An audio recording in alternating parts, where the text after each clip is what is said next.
La colère dans la Bible. Qu'est-ce que la Bible nous dit par rapport à la colère? Et quels sont les versets bibliques qui traitent la colère?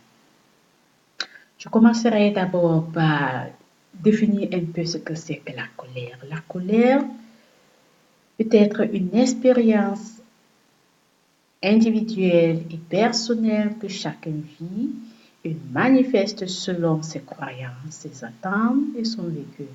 C'est un sentiment qui surgit lorsque nos objectifs, nos valeurs ou nos attentes sont parfois blessés, lorsque nos attentes ne sont pas atteintes, lorsque nous nous sentons parfois blessés par certaines personnes. Alors, c'est en ce moment que nous réagissons par un comportement qu'on appelle la colère. Et Proverbe 14, 29 nous donne un très bon conseil par rapport à cette colère.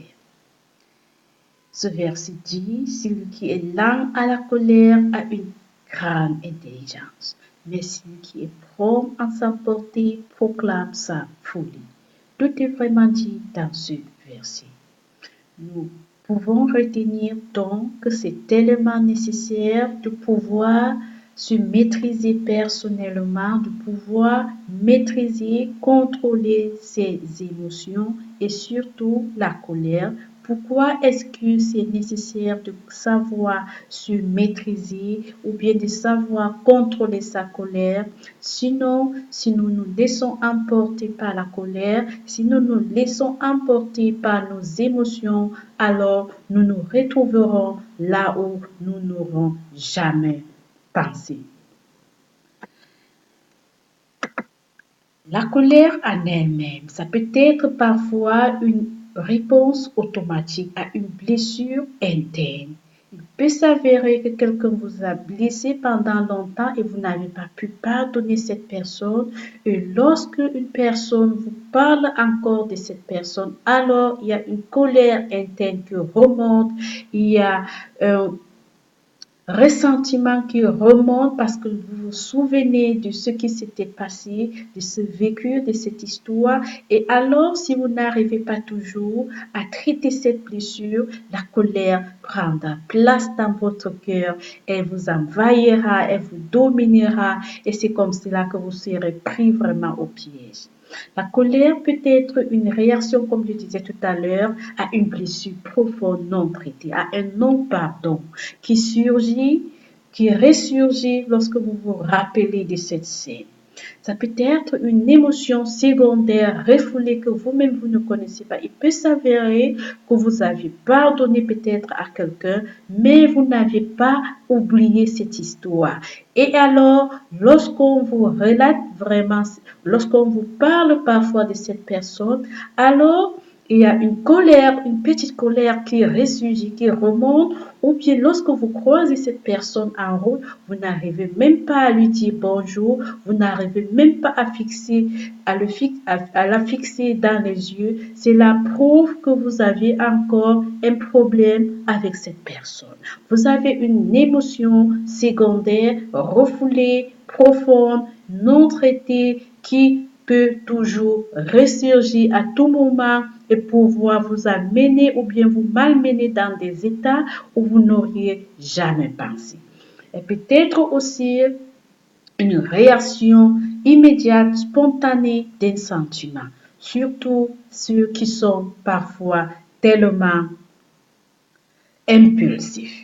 Ce sont des gens qui ne tolèrent pas. Leur colère peut parfois tellement monter à 100 comme ça peut redescendre à 0%. Alors, il faut faire tellement attention à ce genre de personnes. La colère peut être encore une émotion ou un événement douloureux, un signe, c'est normalement un signe de manque de maîtrise de soi-même. La colère en elle-même, c'est un signe de manque de maîtrise de soi-même, de manque de contrôle sur vos émotions. Lorsque vous vous mettez facilement en colère, cela prouve que vous n'avez pas le contrôle sur vos émotions et sur vous-même. Alors, qu'est-ce que Timothée nous dit par rapport à cela? Lorsque vous vous repousse les discussions folles et inutiles, sachant qu'elles font naître des querelles. Lorsque vous constatez que vous êtes malmené dans une discussion inutile et surtout folle, alors retirez-vous, sinon elles pourront naître des querelles. Comment est-ce que la colère se manifeste? Il y a tellement de signes qui prouvent que certaines personnes sont en colère contre vous et je vais un peu donner quelques signes seulement ici car il y a tellement de signes et la Bible en parle aussi tellement. Comme je vous ai dit tantôt, la colère peut être un sentiment caché qui se manifeste par l'irritation, par un emportement, par une rage, par une exaspération, par un ressentiment, par un courroux, par une indignation, par une fureur. Ça grogne au-dedans de vous-même, ça énerve au-dedans de vous-même. Vous êtes agacé et vous êtes contrarié. Vous êtes hostile, vous vous retirez parfois toute seule. Et alors, qu'est-ce qu'il faut faire? Éphésiens nous donne donc un très bon conseil par rapport à cela. Ne gardez pas dans votre cœur le mal qu'on vous a fait. Voilà un très bon conseil. Apprenons donc à pardonner. Lorsque nous vivons sur cette terre, nous serons toujours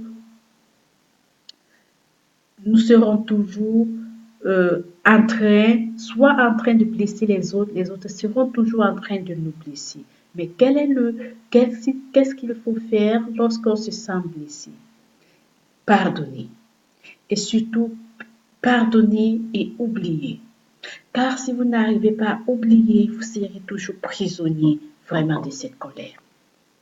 Et voilà le deuxième conseil que Éphésiens nous donne. Ne vous énervez pas, ne vous mettez pas en colère, faites disparaître de chez vous les cris. Les cris, ce sont les irritations, les emportements, la rage, le ressentiment, les insultes, le mal sous toute forme qu'on vous a fait. Voilà le conseil que Paul nous a écrit dans le livre d'Éphésiens. Oh, que l'Esprit du Seigneur nous donne vraiment, qu'il nous illumine constamment, de pouvoir vraiment nous enraciner continuellement dans ses paroles, ces ressources tellement précieuses. Et comment exprimes-tu ta colère? Comment te comportes-tu lorsque tu es en colère? De manière directe ou indirecte, par la répression, par le refoulement, par l'expression ou par la confession. Romains 12, 21 nous donne un très bon conseil aussi. Ne te laisse pas vaincre par le mal, mais sois vainqueur du mal par le bien.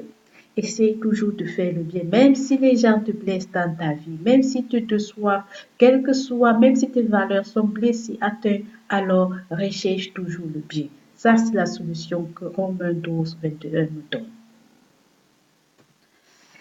Les signes de la colère indirecte. Certaines personnes, lorsqu'ils sont en colère, lorsqu'ils ont des problèmes qu'ils n'ont pas encore traités avec les gens qui les ont blessés ou bien les gens qui ont porté atteinte à leurs valeurs, alors ces personnes se comportent de la manière suivante. Ils évitent la personne qui les a mis en colère. Ils adoptent une communication non directe. Ils parlent sous le dos de cette personne. Ils se moquent de cette personne. Ils minimisent cette personne. Ils dévalorisent cette personne. Ils rabaissent en adoptant parfois un style de vie de communication tellement excessivement gentil ou poli, toujours en paraissant positif, joyeux, exemplaire, paisible, coopératif, en portant des masques, en ayant des comportements autodestructeurs. La liste est tellement longue. Et comment est-ce que nous pouvons maîtriser notre colère? La colère en elle-même, ce n'est qu'une émotion normale.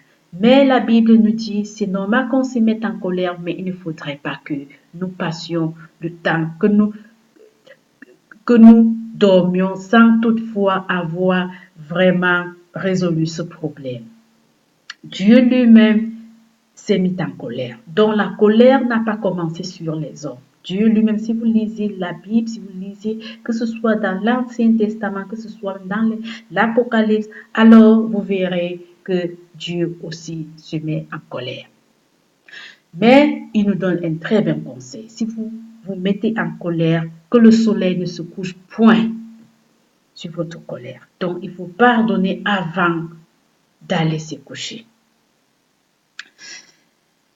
Si vous vous mettez en colère, ça, Éphésiens 4, 26, ne péchez point que le soleil ne se couche pas sur votre colère et ne donnez pas accès au diable. Si vous partez vous coucher avec une colère dans le cœur, alors vous donnez accès au diable.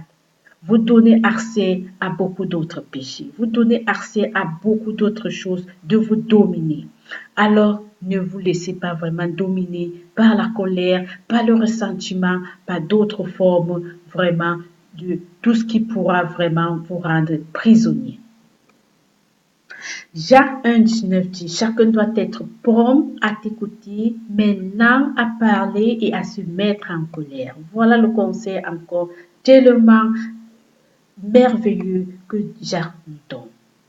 Prompt à écouter, mais lent à parler et lent à se mettre en colère. De la même manière comme on avait vu comme au début dans Proverbe, qui nous a dit, celui qui est lent à la colère a une très grande intelligence. C'est la même chose ici qui se répète encore. Dans Proverbe 29, 11, le sot donne libre cours à sa mauvaise humeur. Le sage retire et calme la sienne. Dans Proverbe 19, 11, les gens intelligents ne se mettent pas en colère facilement et leur honneur, c'est d'oublier le mal qu'on les a fait. Voilà des très bons conseils que les livres de Proverbes, que ce soit Ecclésiaste, que ce soit les Psaumes, que ce soit Éphésiens ou Colossiens nous donnent vraiment, est tellement riche en conseils, riche en ressources. Que l'Esprit du Seigneur puisse vraiment nous aider à mettre ces ressources, à cultiver ces ressources, à pratiquer ces ressources continuellement dans notre vie. Ecclésiaste lui-même donne un conseil dans le verset 9. Ne te mets pas en colère trop vite, seul les sots se mettent en colère facilement. Dans Proverbe 15, 18, un homme violent incite des querelles. C'est la même chose, une femme violente incite des querelles, mais celui ou celle qui est lent à la colère apaise les disputes. C'est la réalité, c'est ce que nous vivons tous les jours. Dans Colossiens 3, 8, une réponse douce calme la fureur, mais une parole dure excite la colère. Donc, il faut aussi savoir parler aux gens. Si vous parlez durement aux gens, cela pourra exciter la colère. Mais si vous parlez de manière douce, de manière calme, alors vous pouvez dominer cette personne. Vous pouvez avoir de l'influence sur cette personne juste parce que vous avez su vraiment parler de manière calme, de manière douce à cette personne. Dans Colossiens 3, 8,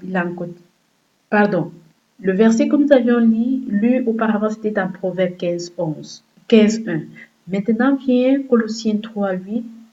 Mais maintenant, renoncez à toutes ces choses, à la colère, à l'animosité, à la méchanceté, à la calomnie, aux paroles déshonnêtes qui pourraient sortir de votre bouche. Là aussi, c'est un très bon conseil. Que l'Esprit du Seigneur encore nous aide vraiment à nous enraciner vraiment tous les jours dans ces paroles tellement merveilleuses. Dans Proverbe 14, 17, qui se met facilement en colère fait des bêtises. C'est la réalité. Si vous mettez facilement en colère, alors vous commettrez facilement des dégâts. Dans Proverbe 16, 32, le héros véritable est celui qui veut sa colère. Il vaut mieux être maître de soi que d'être maître d'une ville. C'est aussi un conseil que l'Esprit du Seigneur nous aide vraiment tous les jours. Moi, personnellement aussi, il y a des moments aussi qui m'arrivent de me mettre aussi en colère, surtout lorsque je suis fatiguée. Que l'Esprit du Seigneur nous aide, nous tous. La colère, laisse la colère, ne sois pas furieux, calme-toi. Sinon, cela va finir mal. Voilà ce que Psaume 37:8 nous dit. Dans Proverbe 22:24 à 25, ne deviens pas l'ami d'un homme coléreux. Pourquoi? Ne va pas avec quelqu'un qui se met en colère facilement, sinon tu limiteras et tu seras pris au pied. Tu feras de la même manière comme lui. Les mauvaises mœurs corrompent les bonnes mœurs. Les mauvaises amitiés corrompent les bonnes amitiés. Si tu vas avec un coléreux, avec une femme coléreuse, alors tu deviendras comme cette personne. Pourquoi? Parce que tu imiteras, soit il t'imitera, soit tu l'imiteras. C'est comme ça. Quelqu'un de coléreux provoque des disputes et fait beaucoup de péchés. Voilà encore ce que dit Proverbe 29:22.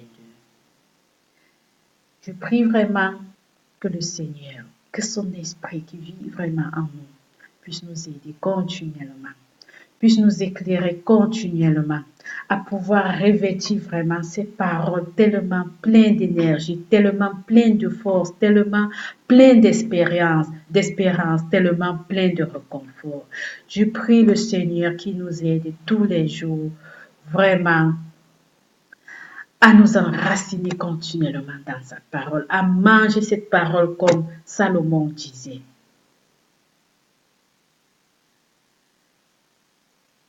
Passez une merveilleuse journée et que la paix du Seigneur règne toujours dans vous.